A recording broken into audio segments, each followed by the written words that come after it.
హరే కృష్ణ. ఆకాశ మార్గంలో హరే కృష్ణ. హరే కృష్ణ. ఆకాశ మార్గంలో ఆధ్యాత్మిక సందేహాలు, వాటికి సమాధానాలు. Question by Pinakapani, the unique name. మరి కాదా, ఇంకెవరికి ఉంది? ఆయన ఒక్కడికే ఉంది, సంజయ్ దర్శన్. అంటే చాలామంది అడిగింది ఏంటంటే, నన్ను కూడా నా దగ్గర సమాధానం లేదు. నాన్ వెజ్ తినకూడదు అంటారు, ఓకే.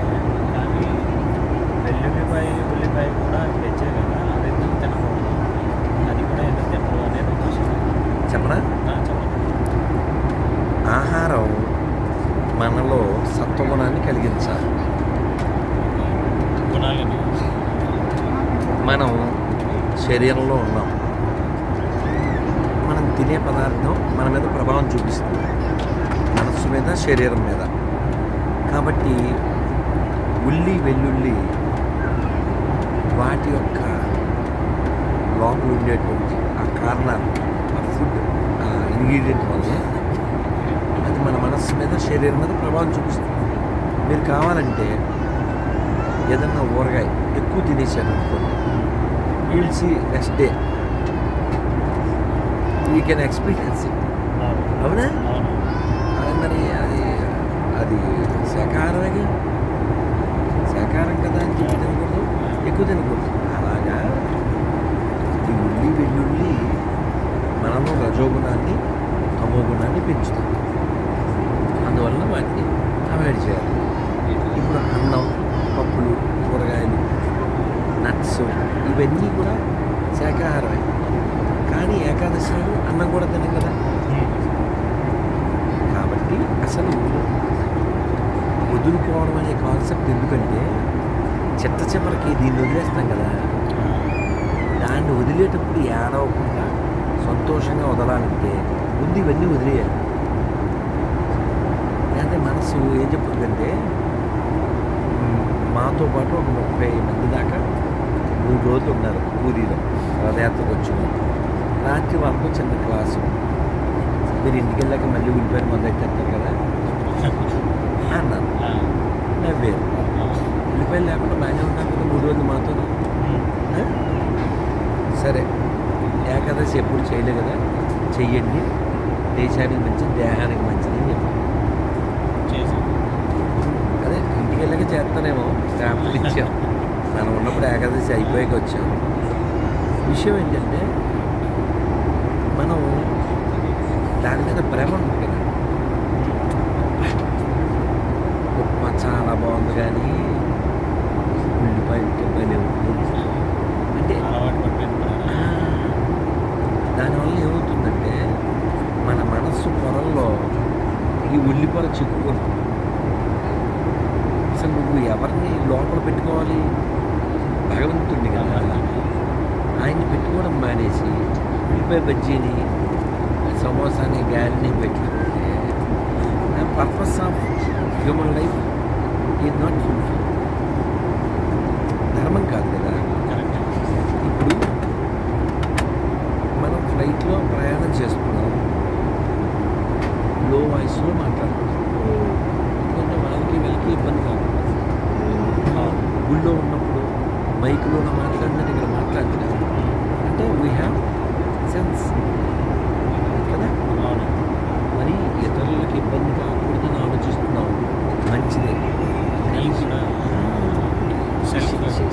సెల్ఫ్ రెస్పెక్ట్ ఉండాలి. ఈ శరీరం వదిలేస్తావు కదా, వదిలేక నువ్వు ఎక్కడికి వెళ్తావు తెలియదుగా. అందుకని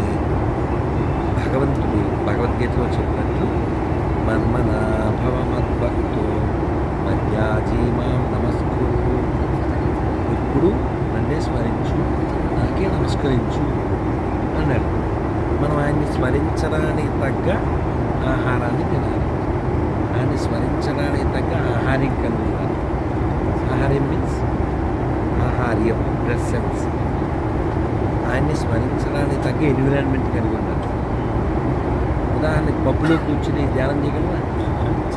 అది కూడా దేవుడు సృష్టించిన ప్రకృతిలో భాగంగా చేయలేకపోతుంది కదా, కుదరదు. సో ఫుడ్ ఏదైనా ప్రకృతిలోనే, కానీ నువ్వేం తీసుకోవాలి. ఉదాహరణకి దేవుడే అన్ని సృష్టించాడు అంటారు కదా. మరి పందిని ఎందుకు తింటారు ముస్లింలు? తిండ్రు వాళ్ళు మనకి నిషేధం, అది కూడా దేవుడు సృష్టించిందిగా. కానీ కామధేను తినేస్తారు. అంటే ఇక్కడ గుర్తుపెట్టుకోవాల్సింది ఏమిటంటే కొన్ని నిషేధాలు మనిషిని ఉన్నత స్థితికి తీసుకెళ్తాయి, కొన్ని నిషేధాలు వాళ్ళని అధమ స్థితికి తీసుకెళ్తాయి. ఉదాహరణకి ఆవు వల్ల భూమికి లాభం, దాన్ని కాపాడాలి. కానీ దాన్ని ఎటువంటి నిషేధం లేకుండా, సెన్స్ లేకుండా, దయ లేకుండా చంపి తినేస్తున్నారు. వేల లక్షలు ఆవుని తినకుండా, ఏ ప్రాణిని వధించకుండా మనమందరం బాగుండొచ్చు. నేను ఉన్నారుగా, వేల లక్షల మంది ఉన్నారుగా. Why don't you follow? అంటే నీ నారి కడుపు కూడా లేదని అర్థం. ఏదైనా దేవుడిది అన్నప్పుడు పందిని కూడా తిన్నాం. అక్కడ ఇంద్రియాలని కాబట్టి మనం భగవద్గీత భాగవతం ఆధారంగా మనస్సుని అదుపులో పెట్టాలి. మీరు చూడండి, భగవద్గీత చదివి సో భగవద్గీత భాగవతం చదివిన వాడు ఎవరైనా సహజంగా సంపూర్ణంగా పెంచుకుంటారు. వాడు కొన్ని పదార్థాలు వదిలేస్తారు. గమనించారు, బైబిల్ కూడా చదివినాడు ఏం వదులుతారో మనం అసలు ఎక్కడ చూడలేదు. మీరు గమనించారు, ప్రపంచంలో అన్ని గ్రంథాలు సమాన అభిప్రాయం. సత్వగుణాన్ని పెంచేది మాత్రమే దైవ గ్రంథం. మనిషిని రక్తపాతం వైపు నడిపించేది దైవ గ్రంథం కాదు, అది దెయ్యం గ్రంథం. కాబట్టి మనకి మనుషులు కావాలి అని హిందువులు చెప్తారు. ఇదే మాట ముస్లింలు క్రైస్తవులు చెప్పాలంటే ప్రపంచం ప్రశాంతంగా ఉంటుంది. భూమంతా మనుషులు ఉండాలి అని నేను చెప్తాను. ఈ మాట ముస్లింలు చెప్పాలి. వాళ్ళే ఉంటారు. భూమంతా ముస్లింలే ఉండాలి. మొన్నే కలకత్తా నేరు చెప్పారు, ఏమని ముస్లిం కానుండి దురదృష్టవంతులు హిందువులంతా ముస్లింస్ అయిపోవాలి. మైక్లో ఓపెన్గా ఎంత ధైర్యం. ఇది ఆ ధైర్యం అంతా మొహమ్మద్ ఖాన్ ఇచ్చింది. మొహమ్మద్ ఖాన్ తెలుసుగా ముఖ్యమంత్రి మమతా బెనర్జీ అది. సో కాబట్టి అన్ని మతాలు సమానం అనే కుక్కలు ఎవరైనా ఉంటే మాట్లాడాలి. అలాగే రాహుల్ విన్సీ గారు మాట్లాడాలి. 15 నిమిషాలు టైం ఇస్తే హిందువులందరినీ వేసేస్తా అన్నది అక్బరుద్దీన్ ఓవైసీ. దాని గురించి రాహుల్ గారు మాట్లాడాలి. ధైర్యం లేదు, అంత ధైర్యం లేదు. ఓట్ బ్యాంక్ వెళ్ళిపోయారు. వాడే మరక కాబట్టి వాడు మరక మనం అర్థం చేసుకోవాలి. ఏ మరక విత్ అటెన్షన్. కాబట్టి మనం పదార్థాలు తినేవి మన మనస్సుని రజోగుణం వైపు కలిగితే అది విడిచిపెట్టాలి. ఎక్కువ కారం, ఎక్కువ పులుపు, ఎక్కువ ఉప్పు, ఇవన్నీ అందుకని వీటిని భగవద్గీతలో 17 అధ్యాయంలో చెప్పారు.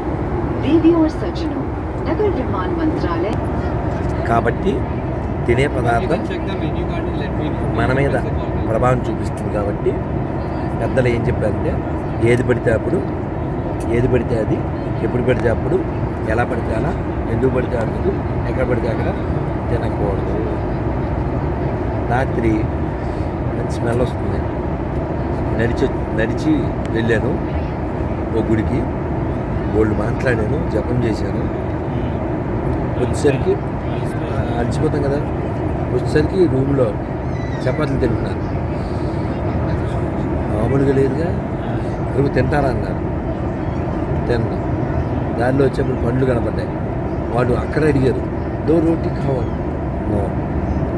నైట్ టైం అయినా సిర్ఫ్ పానీ పీతాయి. ఇప్పుడు నేను ఈ పాలు తాగానా, మళ్ళీ రేపు మధ్యాహ్నం అయిపోయా. కషాయాలు తాగుతాం. సో కాబట్టి ఉంది కదా అని, వాళ్ళు పిలిచారు కదా అని, మొహమాటం అని అలా చేయకూడదు. ఎందుకంటే నీకెవరు ముఖ్యం భూమి మీద? నువ్వే. అందుకని if you love your self, don't eat all nasty food and don't eat meat which cause for suffering of so many lakhs and billions of innocent animals. So please be kind towards other creatures. Jai Hind.